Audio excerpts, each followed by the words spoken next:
One of the problems with being a writer is that it can spoil your enjoyment of other novels, because rather than just going with the flow, you tend to be analysing the technical aspects of it. And when I came to read Brick Lane, I was very much aware that this is a book that's given a lot of enjoyment to a lot of people. But as a writer, there are a number of things about it that irritated me. The first one comes under the category of how did your editor let you get away with it? I've talked to other writers about this. When you have somebody who is nagging you all the time, focus on your story, entertain the reader, it's then baffling to read a book that effectively doesn't start until a third of the way through. The first third of the book is all backstory. And the protagonist throughout that section of the book is almost entirely passive. So how does Ali fill this space? She fills it mainly with imagery. Now occasionally the imagery can be fresh and startling. For example, a pair of school children pale as rice and loud as peacocks, which I think is lovely. But far more often her approach is simply to throw a whole load of imagery at stuff in the hope that something will stick, and to veer rather erratically from the cliche to the downright bizarre. A few pages after that example that I just read, we find the clouds rushed at the tops of buildings as if they would smother them in a murderous rage. The buildings stood their ground impassive as cows, and at the very last second the clouds went to pieces.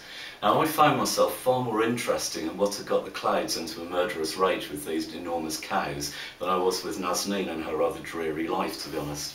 And that wasn't the only thing that was more interesting, I felt, than the main story. Nazneen's story is counterpointed by her sister's story, which is related through letters. The sister remains in Bangladesh, and I really found what was happening to her far more dramatic, compelling and interesting than what was happening to Nazneen. But possibly I felt Monica Ali didn't feel confident to tell that story. And I think the way those letters are written maybe gives a clue to that. The letters are written in a kind of broken English, which at first led me to wonder why the sister would be writing to the other one in English. As I looked at the book more carefully, it became apparent that neither sister spoke English, that therefore she was writing to her in Bengali. So why the Bengali is then represented in this kind of weird broken English was very unclear to me. And that led me to further thinking, how did these two sisters growing up in a village learn to read and write? And at no point are we giving any indication where they might have become literate. And this, I think, is the crux of my problem with the book. That I think part of the hype that surrounded it was based on the idea that Monica Ali, by virtue of having been born in Bangladesh, would have some insight into the life of a poor Bangladeshi immigrant, whereas in fact she was educated at public school and Wadham College, Oxford, and apparently doesn't speak any Bengali. And I felt that there was a lack of authenticity that ran through the whole thing. The characters in the story had a lot of praise from critics, and some of them are very strong and very funny. I'm thinking particularly of rebellious Razia and Mrs. Islam, although she, as many of the characters do, can tend towards the cartoonish.